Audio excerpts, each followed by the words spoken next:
A velhice. Lentamente ela vem chegando sorrateira, sem mesmo se apresentar em nossa vida. Chega de mansinho, mais ligeira, que nem percebemos nesta corrida. A velhice é o entardecer da vida.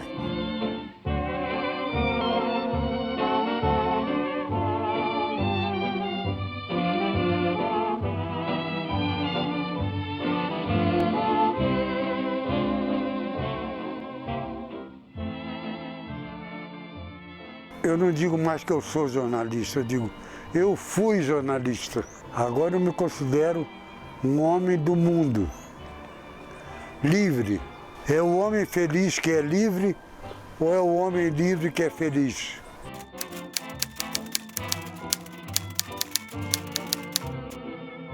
A vida passou muito, muito depressa. Naquela época a gente não achava, não. Achava que demorava. Agora, hoje, eu acho que a vida passa como um açougue, não é?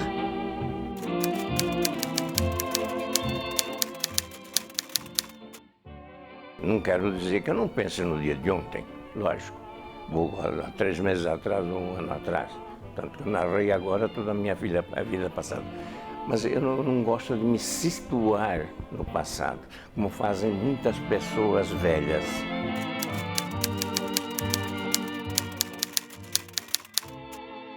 Está difícil, eu sei que está difícil hoje em dia. Tem muita coisa assim. A vida hoje em dia para o jovem, eu não queria ser mais jovem hoje em dia.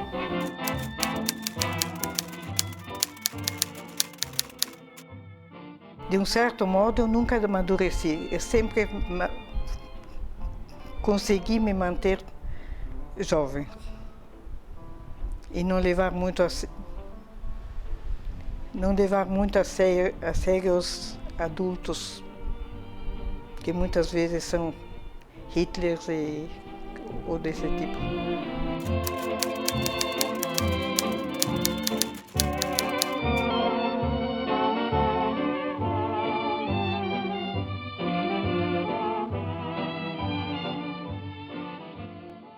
Perceber o tom de voz, as emoções que surgem conforme eles vão contando as histórias, o ponto de vista deles, né? A conversa sempre é muito mais rica, sempre é muito mais detalhada, sempre caminha mais na direção em que a gente vai perguntando, vai questionando e é muito mais vivo, né? A história contada por um avô para o seu neto é muito mais viva. Eu comecei a minha vida de jornalista no jornal Última Hora, no Rio de Janeiro, como conferente de revisão. Trabalhei também no jornal chamado A Marcha, que era do deputado Plínio Salgado, que era o líder integralista. Eu estava feliz com esse trabalho.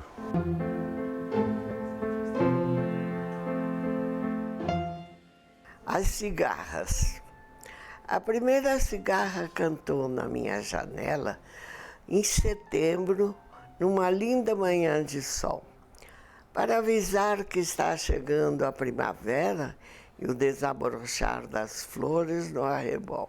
Mas eu só escrevia coisas de amor, né? É tudo quando eu era bem mocinha. Depois que eu me casei, aí não tinha mais tempo para... Eu escrevia coisas assim aqui, depois comecei a fazer poesia também e tal. Mas eu tenho alguma coisa gravada, gravada à máquina ainda, de coisas que eu escrevi, que não publiquei, que ficou, porque agora que meu filho resolveu publicar e disse, não, tudo que a senhora escreveu durante a vida, mas ele pegou só as coisas mais recentes mesmo, porque meus escritos antigos, minhas coisas, nem tenho mais. Olha, eu me aposentei com 36 anos de serviço. Naquele tempo se aposentava com 35, mas eu ainda me aposentei com 36 anos. Parei, 36 anos, eu tinha 56 anos. Pensei comigo, bom, e agora? Como é que vai ser? Vou ficar olhando as moscas? Vou fazer o quê? Eu pensei, quer saber de uma coisa? Eu vou fazer um curso superior. Aí eu resolvi, bom, então fazer direito. Fiz direito, me formei com 60 anos e depois advoguei durante uns 25 anos, mais ou menos.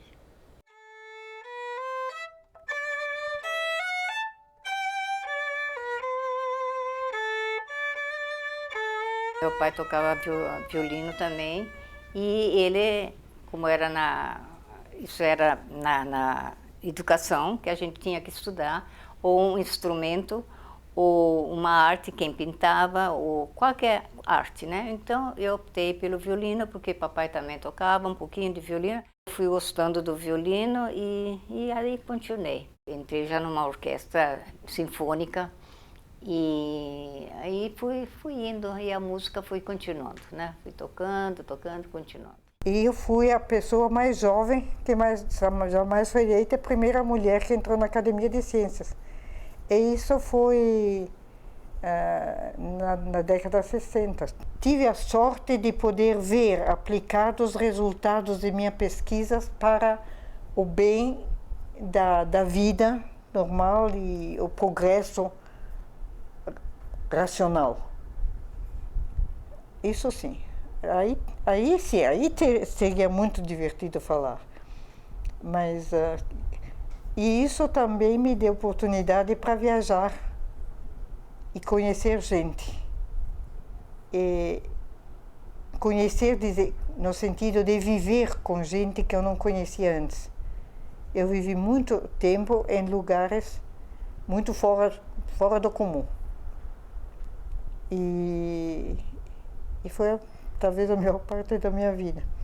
Vivi muito na Índia, e uns 15 anos, e muito mas com populações longínquas, e nos Himalaia. Foi muito, muito agradável. Minha vida na Índia me influenciou muito. Eu acho que agora o jornalista é mais controlado.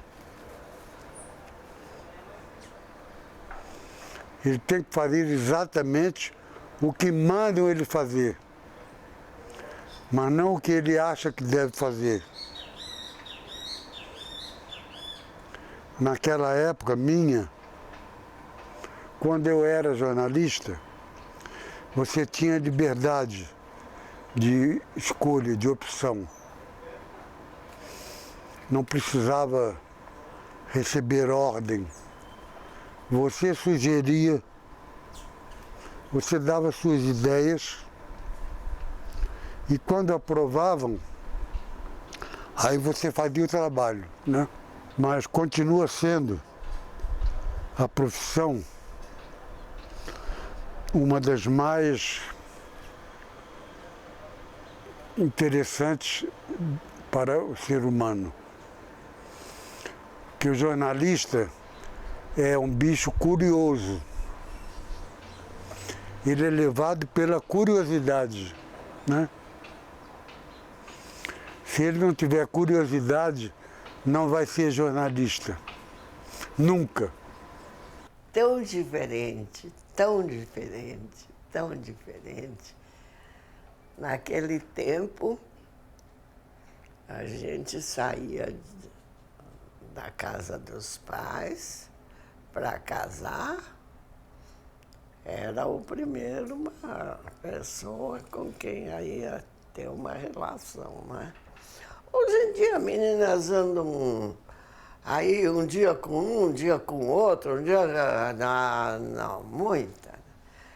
Naquele tempo, quando acontecia alguma coisa, mas era escondido e tal, o pai obrigava a casar, né? Hoje não. Hoje, cada dia ando com um. Naquele tempo em que eu nasci, São Paulo deveria ter por volta de 2 milhões de habitantes. Hoje, você sabe que São Paulo tem 12 milhões de habitantes, né? Então, aquilo era completamente diferente de hoje. Por exemplo, naqueles tempos existiam os bondes, coisa que hoje é coisa de museu, né? Uma época muito gostosa, né? Que a gente só pode recordar, né? Porque passou, passou. Era muito diferente, era diferente. Por exemplo, a Avenida São Bento, o viaduto do Chá era diferente, né?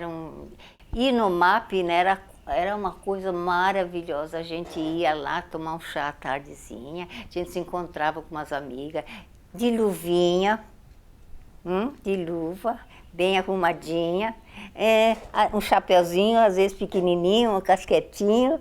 Era diferente, era diferente. Então, era gostoso, né? Era gostoso.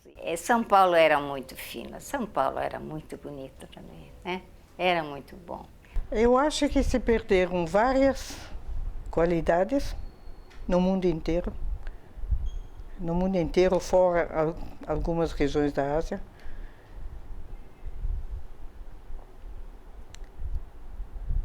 No sentido que a espontaneidade da juventude muitas vezes geralmente virou em licenciosidade, o que jamais é bom, porque licenciosidade já tem uma característica má, a própria palavra em si. Isso aumentou muito e isso é um mal do mundo moderno. O idoso já tem muito mais passado do que futuro, né? Então ele é cheio de memórias, de lembranças, de história. E em geral, a gente ao longo da vida vai guardando essas histórias em forma de fotografia, de filmes, de lembranças, de histórias que a gente conta para as pessoas. Então a lembrança é que cria a pessoalidade da pessoa, né, do idoso.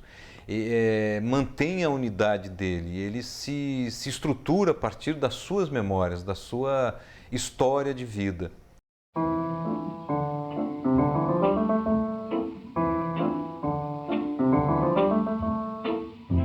A velhice é o entardecer da vida, é o amarelecer dos sonhos que passaram.